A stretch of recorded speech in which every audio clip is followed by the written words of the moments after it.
Vamos a ver nuestras Biblias ahí en Primera de Juan, capítulo 4, verso 4. Vamos a continuar con esta serie, Cartas de un Padre, el tema número 24 de esta serie. El tema de hoy se titula, entre signos de interrogación, ¿del mundo o de Dios?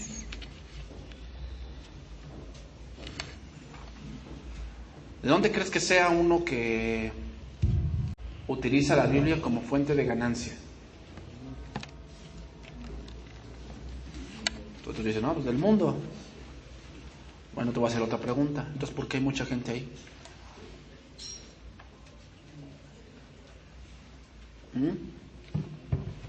Porque se supone que si es del mundo,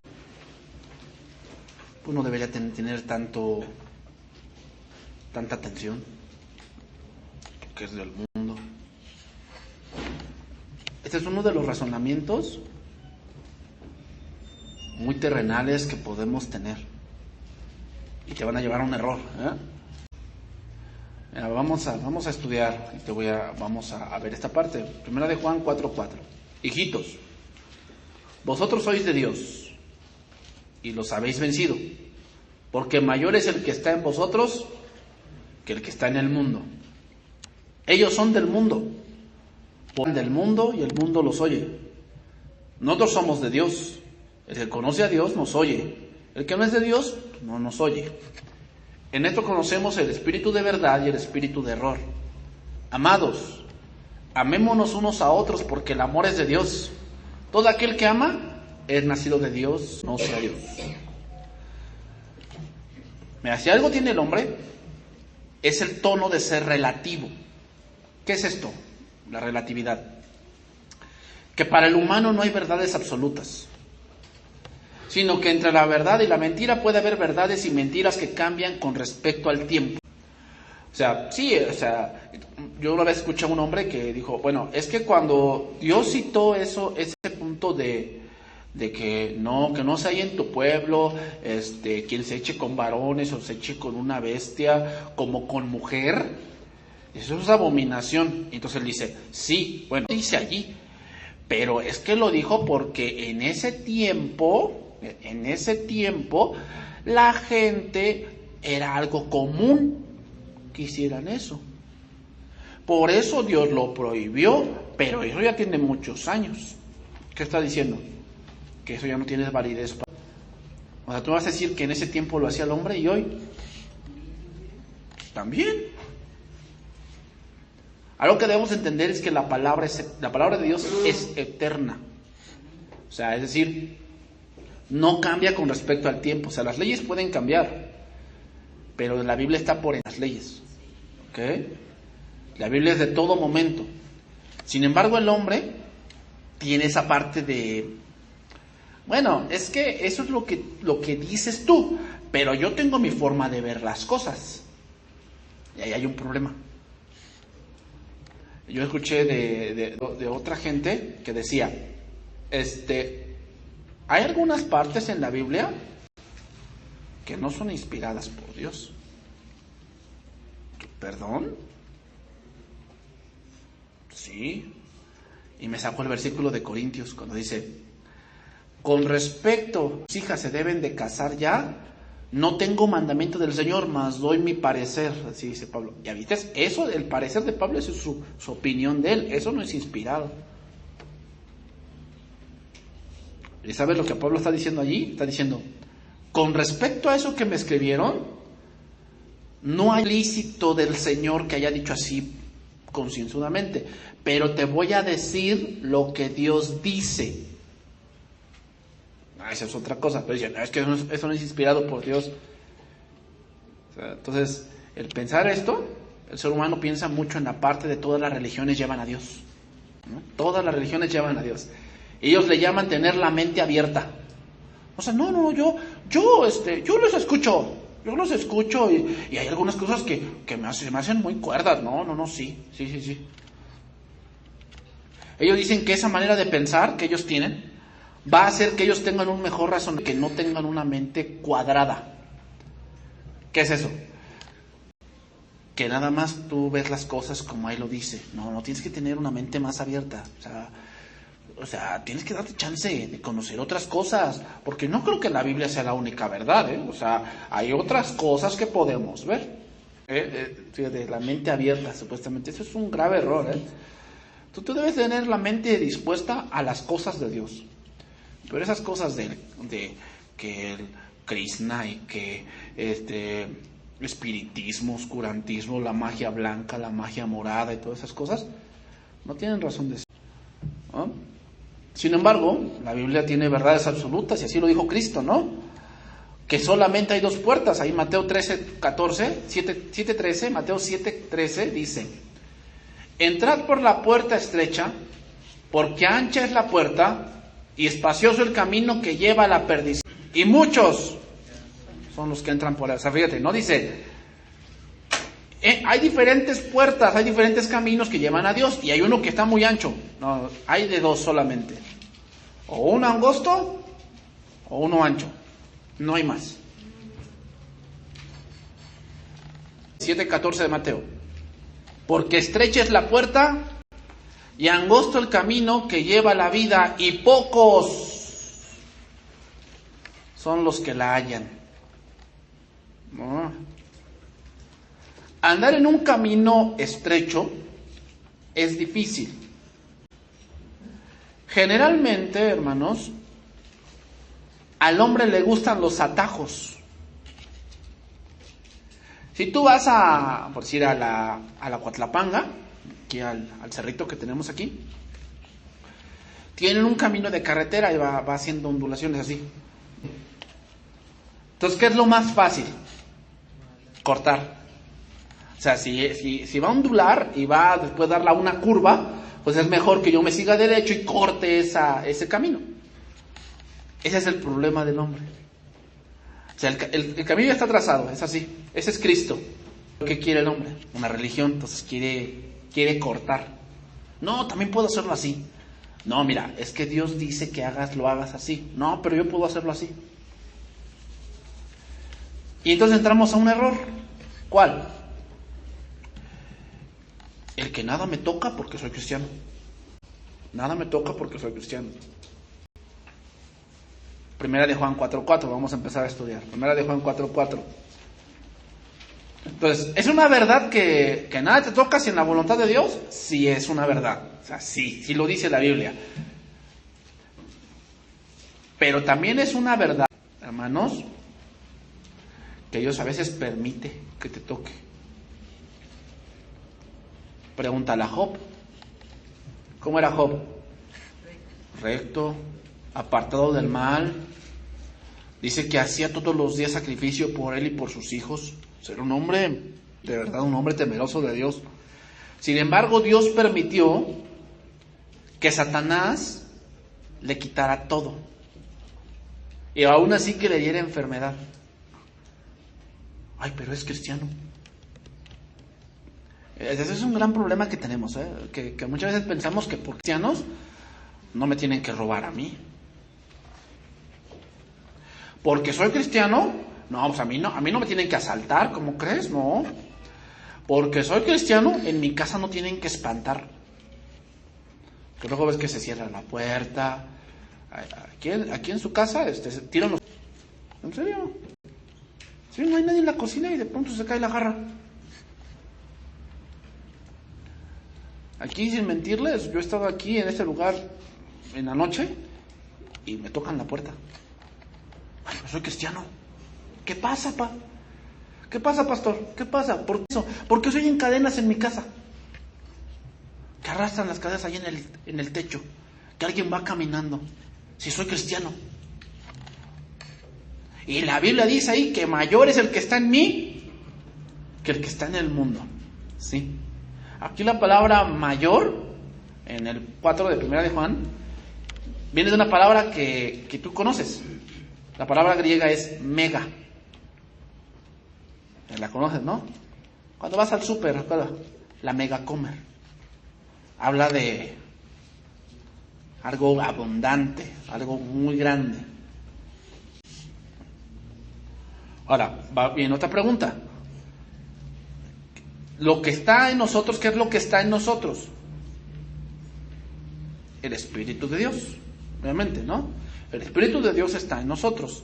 Y mayor es ese Espíritu que el que está en... Pero la Biblia dice dos cosas que se pueden hacer con el Espíritu Santo. Número uno, se le puede entristecer. ¿Cómo se le entristece al Espíritu Santo? Cuando tú pecas adrede. O sea, que tú sabes que eso es pecado y aún así lo haces. Estás entristeciendo el espíritu que tienes. Y el otro es apagar el espíritu. Apagarlo. ¿Cómo apagas el espíritu? ¿Cómo lo apagas? No alimentándote. O sea, a ver, ¿cómo avivas un fuego? Tienes una fogata. ¿Cómo lo avivas? Pues más leña, ¿ah? O sea, no crees que ya lo prendí, ya le eché ahí unas ramitas secas, ya lo prendí. No, tienes que empezar a alimentarlo para que se avive el fuego.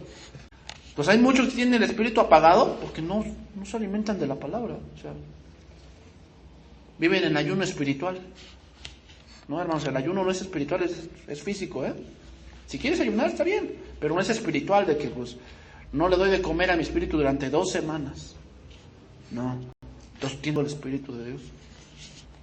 Entonces cuando se enfrentan a esas cosas del mundo, ¿van a vencer? Pero soy cristiano. Pero soy cristiano, pastor.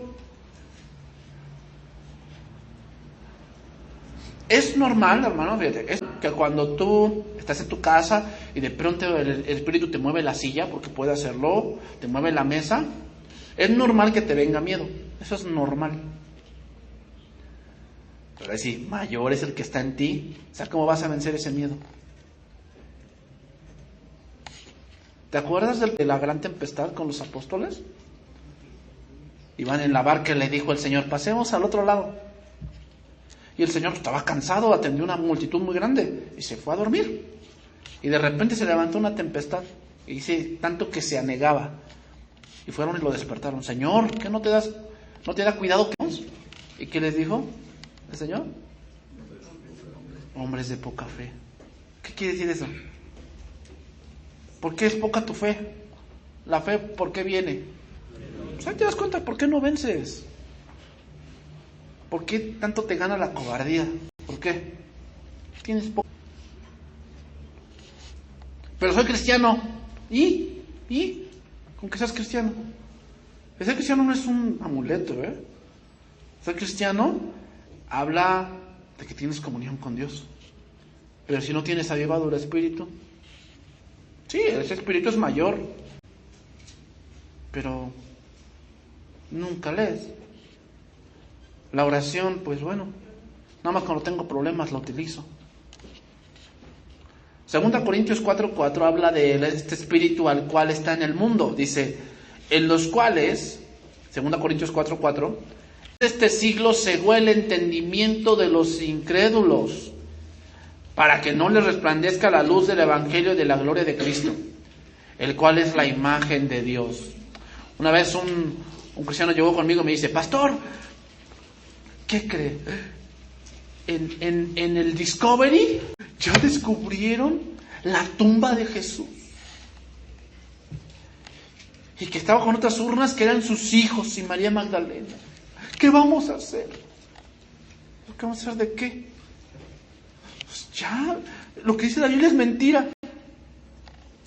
Dije, hermana, mira, en ese tiempo de Jesús había muchos Jesús. Es como, ¿cuántos con tu mismo nombre te has encontrado? O sea, sí, bueno, en el tiempo de Jesús no solamente había, no nada más Jesucristo era el único en ese tiempo, había muchos. Y había muchas Marías también. Así que asegurar eso pues es algo que te falta entendimiento, ¿no? Dice, traducción viviente de ese verso, dice, Satanás, quien es el Dios de este mundo, ha cegado la mente de los que no creen. ¿Qué puede hacer el espíritu del mundo? Cegarte, es decir, te empieza a hacer ver cosas que no son reales. ¿A qué me refiero? A que es que, pastor, me leí El caballo de Troya. Ese libro del caballo de Troya, no lo leas, en serio. Pero esos libros del caballo de Troya sacan tanta teoría de Jesús. En serio. Y hay gente que como no se alimenta de la Biblia, lee eso y se la cree. Hay un libro que salió hace tiempo, que se llama El libro de una libertad a los cautivos, de una mujer que supuestamente era sacerdotisa satánica. Y hay cosas que sí son verdad, en ese libro, pero hay cosas que se la vuela. En serio, se la vuela. Hay otro libro de ella que se llama Cerdos en la casa. Habla de que un cristiano está todavía endemoniado. ¿Y sabes qué? Hay cristianos que se la creen. ¿Tú cómo no puedes distinguir esa mentira? ¿Sabes por qué no pueden? Porque no estudian.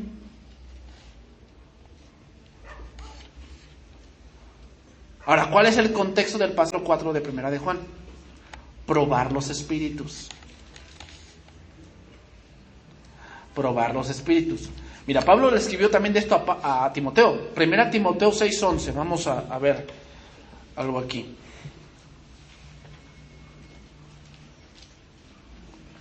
Con los espíritus, pues ya lo vimos, ¿no? Hay que primero saber la doctrina de Cristo. ¿Qué dice la Biblia? Entonces, a ver, ¿qué dice la Biblia respecto a la posesión? ¿Es real o no? Sí, eso es real. Eso es real. Sí existe eso.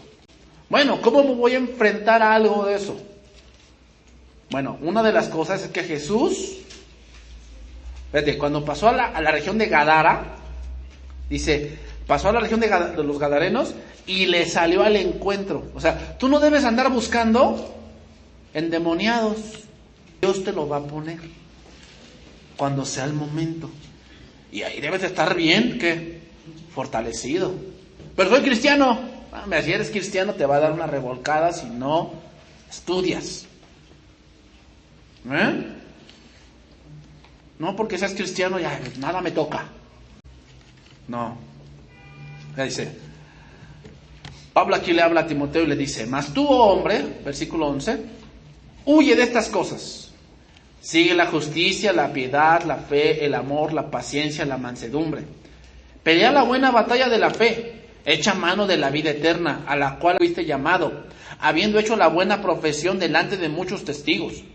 Te mando delante de Dios, que da vida a todas las cosas, y de Jesucristo, que dio testimonio de la buena profesión delante de Poncio Pilato, que guardes el mandamiento sin mácula ni reprensión hasta que la aparición de nuestro Señor Jesucristo. Le está diciendo que se alimente, que estudie. Echar mano de la vida eterna habla de permanecer, habla de estar leyendo las Escrituras, de saber más de Cristo quien te salvó. Eso es echar mano de la vida eterna. Es de todas las instrucciones que le está dando para lo que vamos a llegar. Dice, la cual a su tiempo mostrará el bienaventurado y solo soberano, Rey de reyes y Señor de señores, el único que tiene inmortalidad, que habita en luz inaccesible, a quien ninguno de los hombres ha visto ni puede ver, al cual sea la honra y el imperio sempiterno. Amén. A los ricos de este siglo manda que no sean altivos, ni pongan la esperanza en las riquezas, son inciertas, sino en el Dios vivo, que nos da todas las cosas en abundancia para que las disfrutemos. Que hagan bien, que sean ricos en buenas obras, dadivosos, generosos, atesorando para sí buen fundamento para lo porvenir, que echen mano de la vida eterna. Y fíjate bien, versículo 20. Oh Timoteo, o sea, te tengo que decir otra cosa importante. Guarda lo que se te ha encomendado. Otra vez, permanece, estudia. No el hecho de que seas cristiano, nada te toca, no. Tienes que alimentar el espíritu. Tienes que alimentarlo, tienes que estar lleno del Espíritu Santo, evitando las profanáticas sobre cosas vanas y los argumentos de la falsamente llamada ciencia. ¿A quién se refiere en ese verso? A los gnósticos. Recuerden que la palabra ciencia significa conocimiento. No se está refiriendo a la ciencia de las matemáticas, la química, física, no se está refiriendo a eso. Se está refiriendo al conocimiento que los gnósticos presumían tener, y para demostrarlo, ¿cómo lo hacían? Peleando. Por eso dice, evítalas. Muchas veces tenemos este pensamiento, me quiero encontrar con un testigo de Jehová para que vea que yo sí sé. Evítalas. Dice, evita las profanas pláticas de cosas vanas. Evítalas. ¿Por qué? Porque es de una falsamente llamada, de un falso conocimiento que entender. Y fíjate en el versículo 21, la cual, profesando algunos, se desviaron de la fe.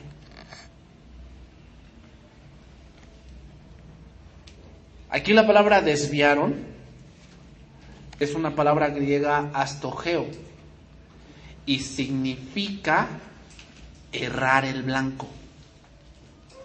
Errar el blanco.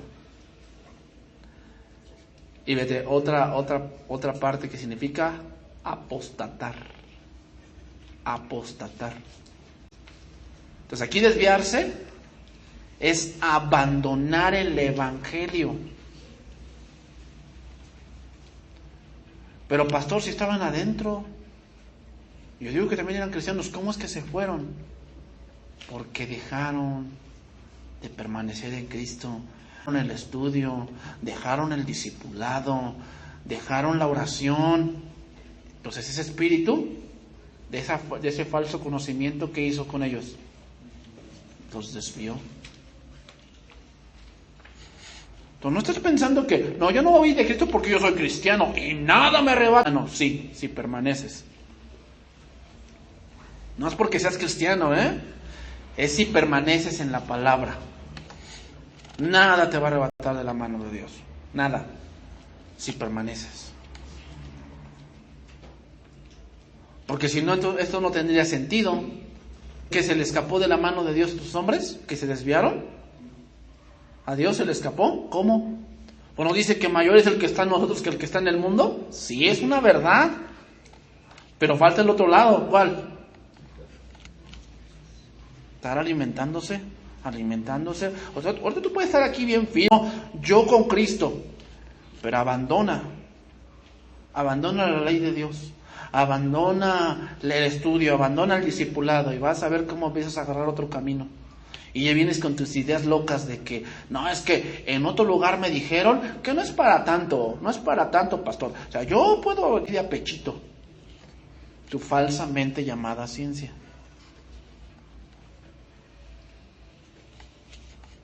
Por eso le habla Pablo a Timoteo de una manera apresurada, diciéndole que permanezca en la enseñanza que desde el principio le ha sido dada.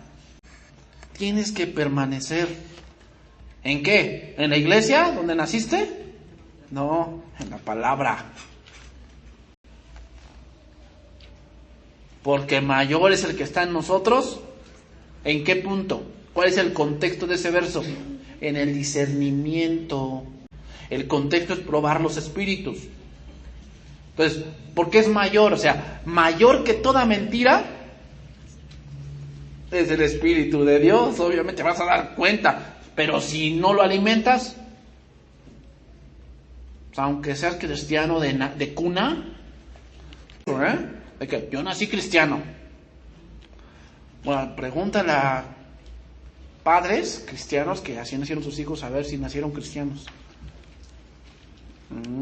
Te vas a dar cuenta que a veces esos padres sufren porque sus hijos no creen. No existe eso, de que nací de cuna cristiana. Tampoco eso de que voy a colegio cristiano. En esos colegios cristianos es donde más aberraciones ves.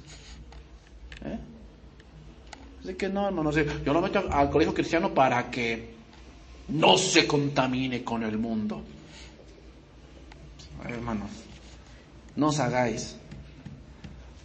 4:5, primera de Juan 4:5. Dice, ellos son del mundo. Por eso hablan del mundo. Y el mundo los oye. Aquí la palabra ellos se refiere a falsos maestros gnósticos. A ellos se refiere. Básicamente Juan está diciendo, esos hombres son unos ladrones, no tienen nada de Dios, lo único que tienen es conocimiento, pero es conocimiento humano, por eso los humanos lo oyen.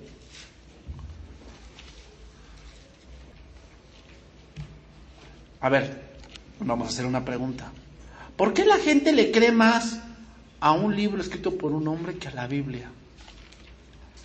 Yo le he dicho, ¿se requiere más fe para creer en la evolución que para creer en la creación? Esos de la evolución, de que vienen de Chita, esos de verdad tienen fe, ¿eh? Porque para creer eso se requiere mucha fe. Pero no quieren creer que Dios hizo el mundo en 6 días y el 7º día reposó. No quieren creer eso porque son del mundo. Entonces ahora sí viene la pregunta: ¿por qué esos falsos tienen muchos seguidores? Porque hablan cosas del mundo y el mundo los... Entonces, aquí vemos un principio. Los números no garantizan de qué lado está Dios, ¿eh? Los números no garantizan de qué lado está Dios. Es que tiene mucha gente y... Porque si así fuera, tiene la verdad.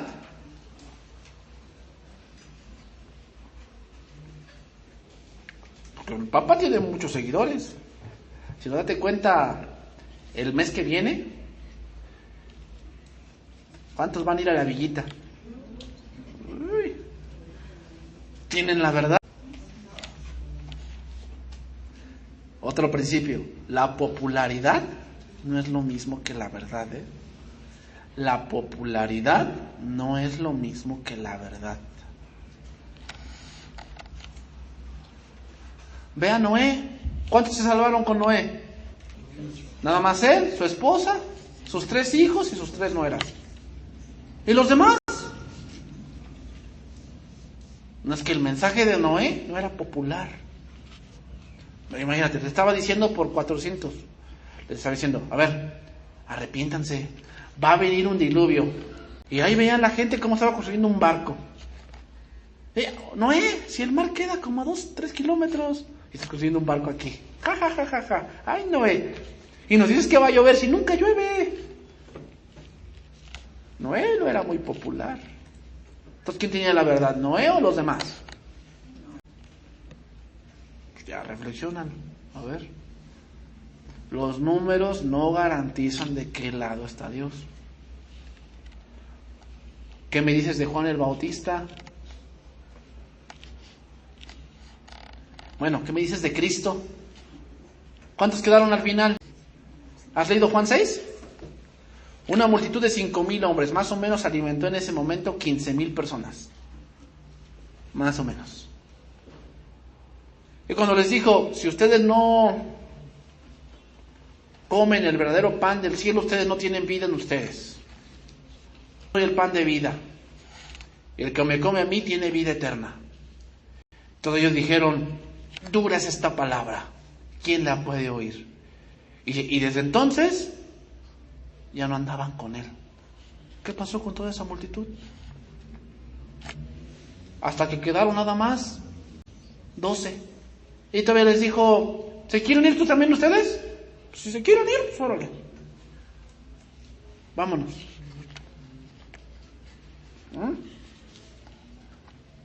Entonces, ¿quién tenía la verdad? ¿La multitud o Jesús? Imagínate cómo se deben sentir los de la India, China y Japón, rodeados de millones de personas que son devotas a Buda, a Krishna, y ellos nada más son unos poquitos. Todos ellos tienen la verdad y los cristianos no. O sea, ¿te das cuenta que esa es una manera terrenal de razonar?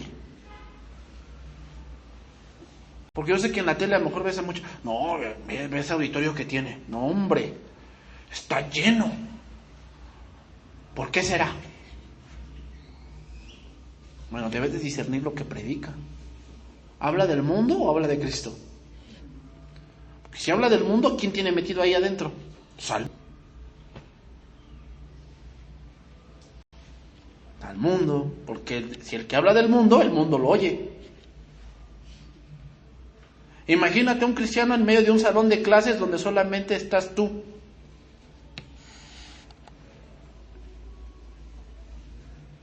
Donde la inmoralidad o donde la moralidad y la verdad son relativas. Cuando tú tienes tú bien cimentado que no, que tú quieres seguir a Dios, tú quieres guardarte en santidad, pero todos los demás dicen que no, que eso es de las monjas. ¿Quién tiene la verdad? ¿Ellas o tú que te basas en la Biblia? Los números no garantizan de qué lado está Dios. Y ese es un problema en la iglesia, porque hay muchos que vienen y dicen, no, yo no estoy de acuerdo.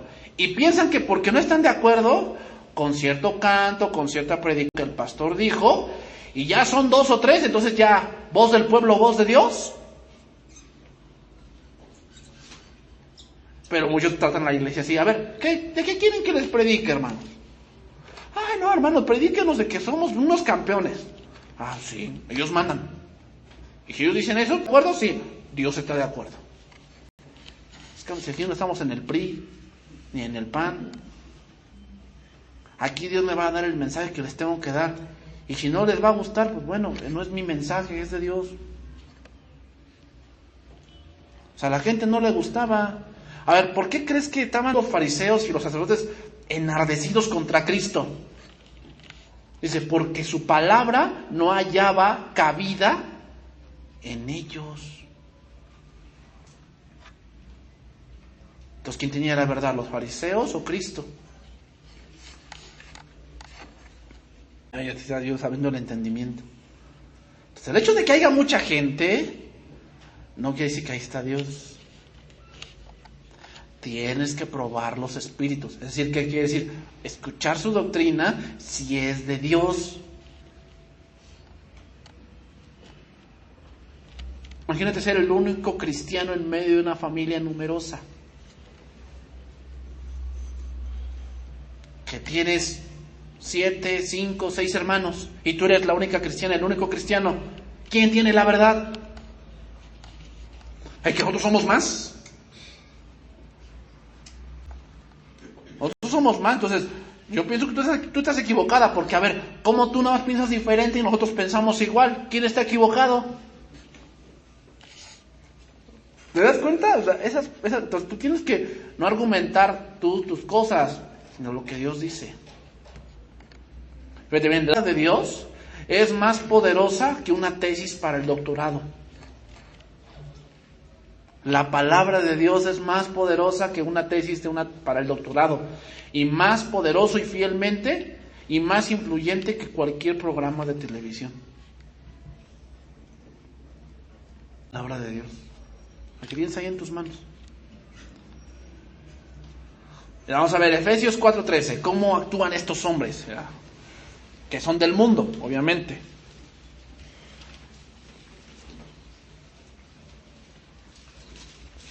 Efesios 4:13.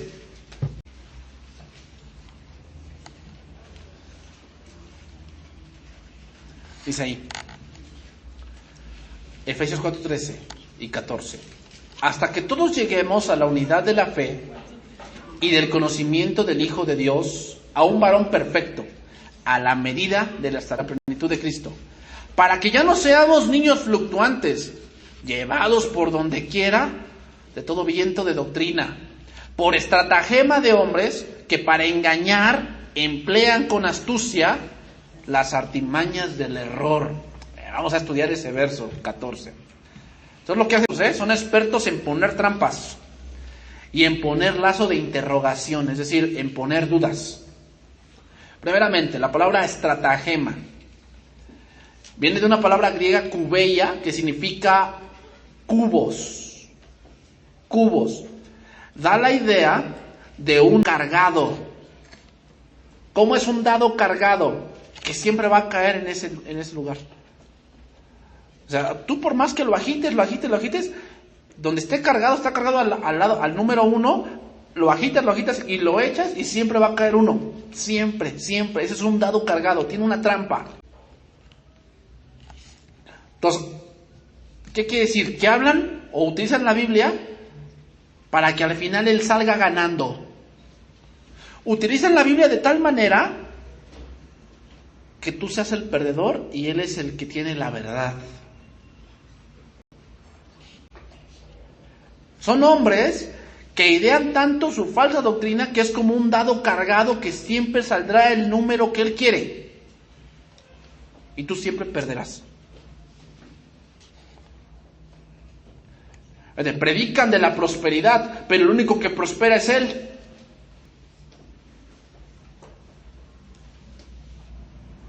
Predica de dar, pero él no da. Predica de bendecir, pero él no bendice. Un dado cargado. Y estos falsos utilizan mucho la superstición. ¿Qué es la superstición? Es una creencia que no tiene fundamento racional. Es como atribuirle un carácter mágico a pasar por debajo de una escalera. No es que no pases por debajo de una escalera porque es de mala suerte. Eso es una superstición. No tires la sal, porque es de mala suerte. Superstición. Si se rompe un espejo, es de mala suerte. Superstición. Si te pasa un gato negro, es de mala suerte. Superstición. Entonces, ¿qué es una superstición? Las maldiciones generacionales es una superstición que ellos inventaron para que quieres sanar a tu maldición generacional. Sí, ven al altar. Tráeme tu dinero. Ay, pero no tengo. Apenas me corrieron del trabajo. ¿Te dieron tu bono de que corrieron? Sí. Tráelo al altar para que se cure esa maldición generacional de que te corren del trabajo siempre. Esa es una maldición que tienes. Una superstición es de que no, alguien te ató. Alguien te ató y necesitamos desatarte. Entonces te sacan el Levítico. Cuando venía el Nazareo, venía la gente de su pecado, traía una tórtola. Pero ahora no vas a traer un animal, ahora vas a traer lo que saques de ese animal para que te desatemos. Superstición.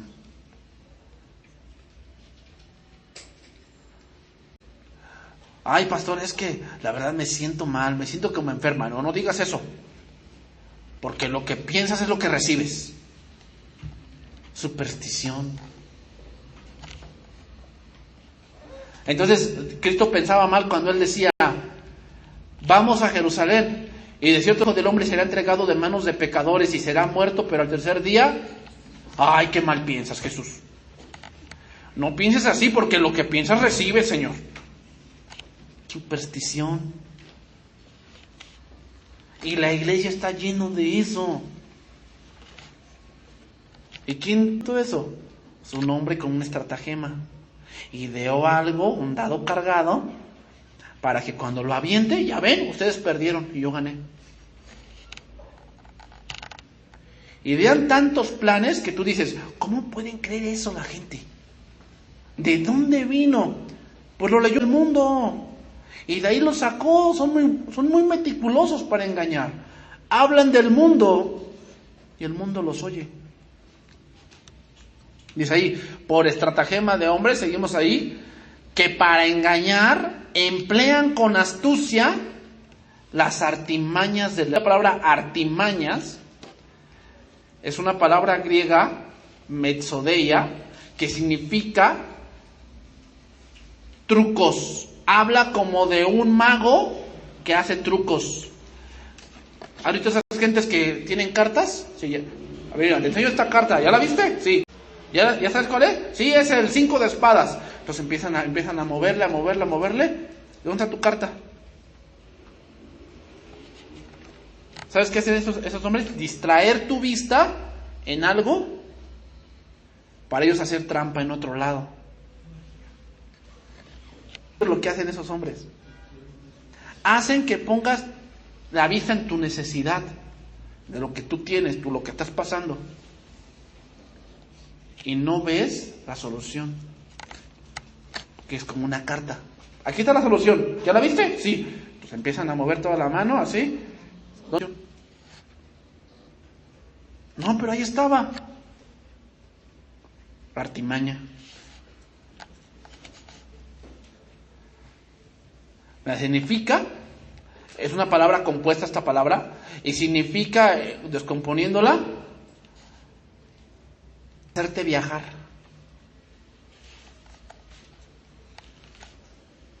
Fíjate, los maestros más peligrosos son los individuos amables, serviciales, que llevan vidas decentes, pero no se han entregado totalmente a un sistema falso de religión. Entonces, primero lo que hacen es ganarse tu confianza. Primero se ganan tu confianza. Y ya que se ganaron tu confianza, entonces te empiezan a manipular. Son gente que llega contigo, ay hermanita, Dios me mandó que orara por ti. Ay, ¿en serio? Sí, que yo orara por ti, que Dios va a hacer algo grande en ti. Dios me dio palabra. Entonces empiezan a ganar tu confianza y después te empiezan a manipular. Artimaña. Es como aquellos que, no, usted se ganó un viaje. Ah, ¿de veras me gané un viaje? Sí. Es como aquellos de que te enviaron el mensaje, ¿no? Usted se acaba de ganar una RAM, 5,000 pesos y un viaje a Los Cabos. Llame a tal número. Ya llamas. Me recibí un mensaje, sí. Es un mensaje patrocinado por Corona, Telcel y de muchas marcas. Lo único que usted tiene que hacer es comprar 5 tarjetas de 500, amigo Kit. ¿Qué es comparado? 1,500 con lo que usted se va a ganar. Una camioneta, 5,000 pesos y un viaje a Los Cabos. ¿Qué se compara? Ay, no, pues es bien poquita. Compre sus tarjetas, mándenlo los números y en 3 días llegará su premio. Entonces ya te hicieron viajar. ¿Qué voy a hacer con esa reina? Mi vecina me va a tener harta envidia. Ay, que ya tengo camioneta nueva. Y voy a llegar a la iglesia. Le voy a decir, así, pastor, Dios me bendijo. Y ahí va, ya lo hice, ya con la artimaña, ya lo engañaron. Va y compra las tarjetas de Telcel. Da los números. Y pasa un día, 2, 3 meses y no llega la camioneta. Pues te engañaron. Nada más te sacaron el dinero. Ay, se oían tan confiables. Es que me dieron tantas marcas y hasta me dio su nombre. Se ganó tu confianza, primero, y después ¿qué? Te hizo viajar, viendo lo que ibas a hacer con ese premio que no tenías en tus manos. Artimaña. ¿Quién hace eso? Los del mundo. Entonces, parafraseando este verso, podríamos decir así: alrededor de ustedes hay quienes no solo los guían erróneamente, sino que eso es lo que pretenden, poniendo trampas deliberadamente y arreglando métodos bien trazados con el propósito de guiarlos lejos de Cristo, a quien ellos no aman. Es por ello que hay 2 razones por las que engañan a mucha gente. Número 1, por la ignorancia del pueblo de Dios. Eso es un mal que aqueja a la iglesia, la ignorancia. Y número 2, porque sus trampas son tan sutiles que engañan aún a los escogidos.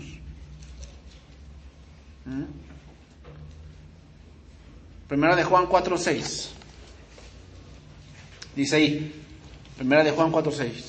Nosotros somos de Dios. Si a Dios nos oye. El que no es de Dios no nos oye. En esto conocemos el espíritu de verdad y el espíritu de error.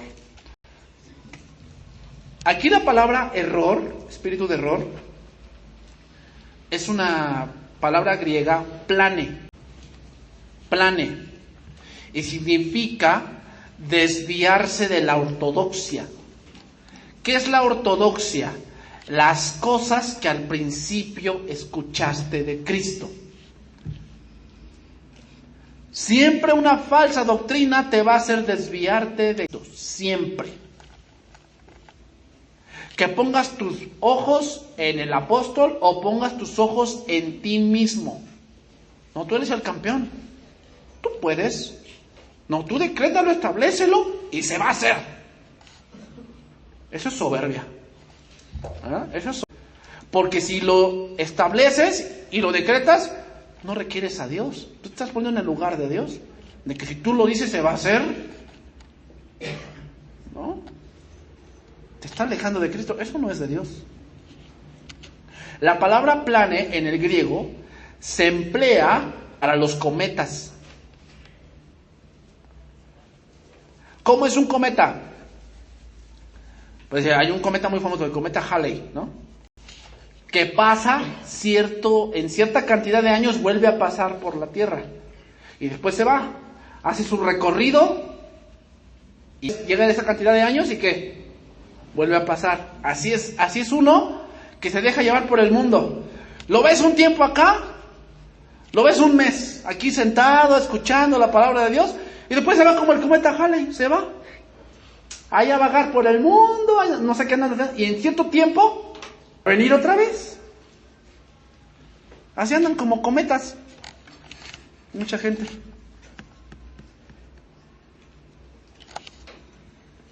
Entonces Juan no está hablando, fíjate bien, Juan no está hablando en este verso de tener un conocimiento pleno de Dios, porque eso es imposible. No podemos tener un conocimiento de realidad, obviamente que no. No hay nadie que tenga ese conocimiento. Entonces, ¿a qué se refiere?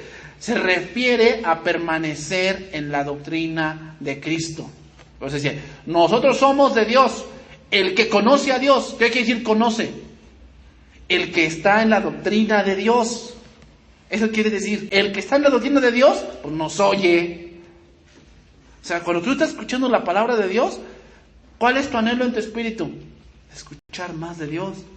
Para aquel que nada más anda escuchando a lo que callamos las mujeres, pues no me imagino que quiere escuchar de Dios, quiere escuchar que callan las mujeres. ¿Verdad? Por eso el que no es de Dios no nos oye. O sea, puede estar aquí y su mente está papaloteando. Está papaloteando, o sea, está pensando en los frijoles, en lo que va a que salga, en a dónde va a ir ahorita que salga. O sea, está pensando en el mundo. ¿Por qué? Porque es del mundo. Pero el que es de Dios, dice, el que conoce a Dios nos oye. Aquí la palabra oye significa solamente oír. Significa entender y obedecer.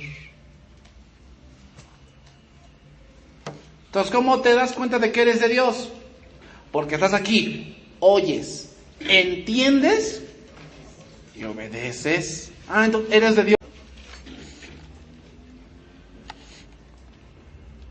Eres de Dios. Pero el que no es de Dios, dice, no nos oye. Es decir, está aquí, a lo mejor escucha, pero no entiende. Y como no entiende, no hace. Sigue igual. Oye, pero ¿no escuchaste lo que dijo el pastor hoy?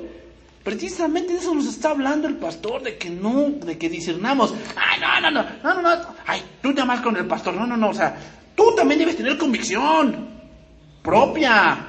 No seas como los borreguitos. Aguas. Yo no soy borrego. No, pues eres cabra, porque la cabra no anda en rebaño. La cabra ve el monte y se va tras el monte. Y aunque le digas, cabra, bájate, no baja. ¿Y qué dices de las ovejas? Las ovejas oyen su voz y ¿qué?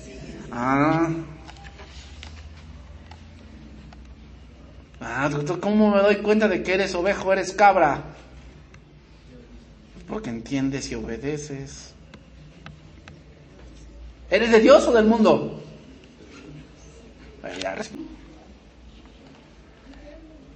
Ahí dice, en esto conocemos el espíritu de verdad y el espíritu de error.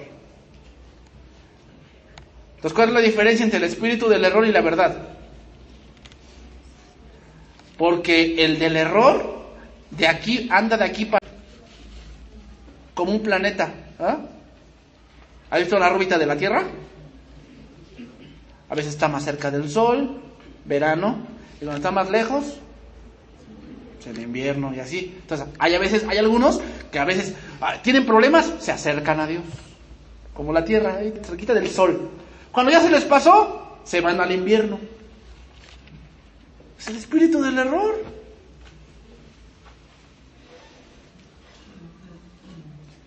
Entonces, como una estrella fugaz que pasa y con el tiempo vuelve a pasar otra vez. Y así andan. Porque así es el mundo. ¿No así son las modas del mundo? Está hoy una moda bien fuerte, pero pasa. Y luego llega otra moda que estuvo en los 90s y ahora ya se volvió a retomar. Porque así son, como estrellas fugaces. Entonces así es la gente del mundo. Primero está con una cosa, después con el tiempo ya está en otra, luego ya no cree en nada, y luego anda metido en otra cosa, en el Krishna, en las chakras, en el budismo, el islamismo, el judaísmo, luego ya es ateo. Así es el mundo. Sin en cambio, el que es de Dios, permanece en Dios. Y al permanecer en Dios, entonces vence al mundo. Porque mayor es el que le enseña que todos aquellos que le tienden trampas. Ahí ya entra. Mayor es el que está en ti. Ese es el contexto. ¿Por qué? Porque permaneces en Dios. Porque soy cristiano. Pues bueno, sigue diciendo que eres cristiano. Pero si no permaneces en Dios, vas a caer en el error. La parte final, Segunda de Crónicas 18:1. Que ya se me acabó el tiempo. Segunda de Crónicas 18:1.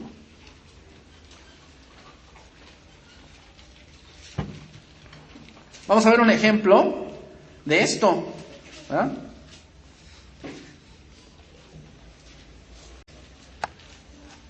Tenía pues, dice ahí, Josafat, 18:1 de Segunda de Crónicas, riquezas y gloria en abundancia, y contrajo parentesco con Acab. ¡Ay! Esta es una de las cosas que Josafat hizo mal. Josafat era el rey de Judá, y Josafat hizo las cosas buenas delante de Dios. Pero obviamente hubo tramos oscuros en su vida de Josafat, y uno de ellos fue este. Acab era el reino de Israel del norte, y su esposa era Jezabel. Y era un rey malo. Era un rey que adoraba a Baal. Entonces dice, hizo un parentesco. Así que su hijo se casó con la malvada Talía. Ay, ten cuidado, papá, de que no, la va a convertir, pero en rana va a convertir. ¿Ah? Dice, y después de algunos años descendió a Samaria para visitar a Acab, por lo que Acab mató muchas ovejas y bueyes para él y para la gente que con él venía, y le persuadió que fuese con él contra Ramot de Galad. O sea, le dijo, vamos a la guerra, acompáñame, si eres valiente tienes que acompañarme. Y dijo Acab el rey de Israel a Josafat, rey de Judá, ¿quieres venir conmigo contra Ramot de Galad? Y él respondió, yo soy como tú, y mi pueblo como tu pueblo, iremos contigo a la guerra. ¿Ah? Además dijo Josafat al rey de Israel, te ruego que consultes hoy la palabra de Jehová. ¿Por qué dijo eso Josafat? Porque él era un hombre que seguía a Dios y que estaba acostumbrado. Y aquí vemos un problema, porque cuando tú tienes tu novio del mundo, ¿cómo le vas a decir? Ay, ora por mí? No creo que le digas eso. ¿Cómo le vas a decir a tu novio del mundo? Ay, tengo un problema muy grande con mi mamá. Ay, ora por mi mamá. Te va a decir tu novio, ¿y eso qué es? ¿Orar? ¿Qué es? Nada más te va a decir, ay, no, tómala la loca, ya se le va a pasar. Bueno, dice ahí. Entonces el rey de Israel reunió 400 profetas y les preguntó, ¿iremos a la guerra contra Ramot de Galad o me estaré quieto? Y ellos dijeron, sube, porque Dios los entregará en manos. Los números no dicen de qué lado está Dios. ¿Cuántos eran? 400. ¡Ay! Eran muchos, pastor. ¿Tenían la verdad? Dice ahí, pero Josafat dijo, ¿hay aquí algún de Jehová para que por medio del cual preguntemos? El rey de Israel respondió a Josafat, aún hay aquí un hombre por el cual podemos preguntar a Jehová, mas yo le aborrezco. ¿Por qué? Porque ese no habla del mundo. Ellos hablan del mundo y el mundo los oye. Pero ese que falta no habla del mundo y lo aborrezco. Dice, porque nunca me profetiza cosa buena. Obviamente que no, si andas mal, ¿cómo te va a profetizar bien? O sea, es por eso que, yo por eso ya no voy a casa de oración. Siempre que voy parece que me la dedica a mí. Siempre que voy parece que habla de mí. Pues andas mal. ¿Qué quieres que yo haga? Pues andas mal. ¿Cómo quieres que te profetice bien? Entonces dice ahí, porque nunca me profetiza cosa siempre mal. Este se llama Micaías, hijo de Imla. Y respondió Josafat, no habla así el rey. Entonces el rey de Israel llamó a un oficial, le dijo, haz venir luego a Micaías, hijo de Imla. Y el rey de Israel y Josafat, rey de Judá, estaban sentados cada uno en su trono, vestidos con sus ropas reales, plaza junto a la entrada de la puerta de Samaria, y todos los profetas profetizaban delante de ellos. Y Sedequías, hijo de Kenana, se había hecho cuernos de hierro y decía, has dicho Jehová, ¿verdad? ¿No te parece como los de hoy? Sacan su espada, la espada de Jehová, y hay predicadores que sacan la espada aquí. Aquí está la espada de Dios. ¿Quién quiere tocarla? Amén, amén, amén, amén. Aquí está la rosa que hable caminos. ¿Quién quiere comprarla? ¿Cuánto cuesta? $5. Yo no, pero me va a abrir el camino. Aquella agüita del río Jordán, ¿quién la quiere? ¿Cuánto cuesta? $20. Se había hecho unos cuernos. Y dice, así ha dicho Jehová, con estos acornearás a los asirios, a los sirios hasta destruirlos por completo. Si de esta manera profetizaban también todos los profetas, diciéndole, sube contra Ramot de Galad y serás próspero, porque Jehová te entregará en tu mano la mano del rey. Dice, y el mensajero que había ido a llamar a Micaías le habló diciendo, he aquí las palabras de los profetas a una voz anuncian al rey cosas buenas. Yo pues te ruego que tu palabra sea como la de uno de ellos, que hables bien. Ahí está el estragema, la trampa. Mira, si no hablas bien, te pueden matar, Así que yo te recomiendo que hables cosa buena. Dijo Micaías, vive Jehová, que lo que mi Dios me dijere, eso hablaré. Y vino al rey. Y el rey le dijo, Micaías, ¿iremos a pelear contra Ramot de Galad o me estaré quieto? Él respondió, subid y seréis prosperados, pues serán entregados en vuestras manos. Y el rey le dijo, ¿hasta cuántas veces te conjuraré por el nombre de Jehová que no me hables sino la verdad? Dije, no te creo. Hablas así. Ya dinos la neta del planeta. A ver, ¿cómo? ¿Qué vamos a hacer? Entonces Micaías dijo, he visto a todo Israel derramado por los montes, como ovejas sin pastor. Y dijo Jehová, estos no tienen señor, vuélvase cada uno en paz a su casa. Y el rey de Israel dijo, ¿ya ves? ¿No te digo que no me profetiza bien?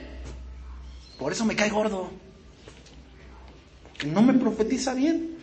Entonces él dijo, oíd pues palabra de Jehová. Yo he visto a Jehová sentado en su trono, y todo el ejército de los cielos estaba en su mano derecha y a su izquierda. Y Jehová preguntó, ¿quién inducirá a Acab, rey de Israel, para que suba y caiga en Ramot de Galad? Y uno decía así y el otro decía de otra manera. Entonces salió un espíritu que se puso delante de Jehová y dijo, yo le induciré. Y Jehová le dijo, ¿de qué modo? Y él dijo, saldré y seré espíritu de mentira en la boca de todos sus profetas. Y Jehová dijo, tú le inducirás, lograrás, anda y hazlo así. ¿Ya? Probar los espíritus, porque muchos tienen espíritu de mentira. Por eso hay que probar los espíritus. Y ahora, he aquí, ha puesto espíritu de mentira en la boca de estos tus profetas, pues Jehová ha hablado el mal contra ti. Entonces Sedequías, hijo de Kenana, se le acercó y golpeó a Micaías en la mejilla y dijo: ¿por qué camino se fue de mí el espíritu de Jehová para hablarte a ti? A ver, ¿por qué si tú dices que yo soy un falso, por qué tengo tanta gente siguiéndome? Es como darte una bofetada. Y Micaías respondió: he aquí tú lo verás aquel día cuando entres en cámara en cámara para esconderte. Entonces el rey de Israel dijo: tomad a Micaías y llevadlo a Amón, gobernador de la ciudad, y a Joás, hijo del rey. Y decirle: el rey ha dicho así, poned cárcel y sustentarle con pan de aflicción y agua de angustia hasta que yo vuelva en paz. Y Micaías le dijo: si tú vuelves en paz, Jehová no ha hablado por mí. Dijo además: oíd pueblos todos. Subieron pues el rey de Israel y Josafat, rey de Judá, Ramón de Galat. Y dijo el rey de Israel a Josafat: yo me disfrazaré para entrar en la batalla, pero tú vístete tus ropas reales. Y se disfrazó el rey de Israel y entró en la batalla. Con trampa. Quiere engañar a Dios. Había el rey de Siria, los capitanes de los carros que tenía consigo, diciendo: no pelees con chico ni con grande, sino solo con el rey de Israel. Cuando los capitanes de los carros vieron a Josafat, dijeron: este es el rey de Israel, y lo rodearon para pelear. Mas Josafat clamó y Jehová lo ayudó y los apartó de él. Pues viendo los capitanes de los carros que no era el rey de Israel, desistieron de acosarle. Disparando uno el arco a la aventura, es decir, nada más aventó la flecha a donde cayera. Hirió al rey de Israel. Qué casualidad, ¿no? Entre las junturas y el coselete. Él entonces dijo al cochero: las riendas y sácame del campo, pues estoy mal herido. Arreció la batalla aquel día, por lo que estuvo el rey de Israel en pie en el carro frente a los asirios hasta la tarde, y murió al ponerse el sol. Ahí está, hermano. ¿Esas gentes? Sí, es mentira. Y te dicen: sube, que Dios te va a prosperar. Cómprate ese coche. No, hermanos, para comprarse un coche no se requiere profecía, se requiere sabiduría. Para comprarse una casa no se requiere profecía, se requiere sabiduría. ¿Te alcanza? ¿Puedes? No, sí, hazlo, Dios te va a prosperar. No, a ver, tranquilos. Discierne, estudia, que te hable Dios. A lo mejor Dios te va a decir: no es el momento, no lo compres. Pero Señor, no. ¿Pero quién va a oír la voz de Dios? El que permanece en Dios, el que sabe cuál es la voz del pastor. Los hermanos, no importa cuántas mentiras levantes, aún así alguien va a levantar una factura y te va a dar. No importa cuántas mentiras doctrinales te levantes pensando que Dios está de acuerdo con tu vida, no importa, algún día una flecha te va a tocar y te vas a morir. Vos tienes que discernir, permanece en Dios, permanece en la doctrina de Cristo, la cual te puede hacer sabio y justo para aquel día. Vamos a orar, hermanos.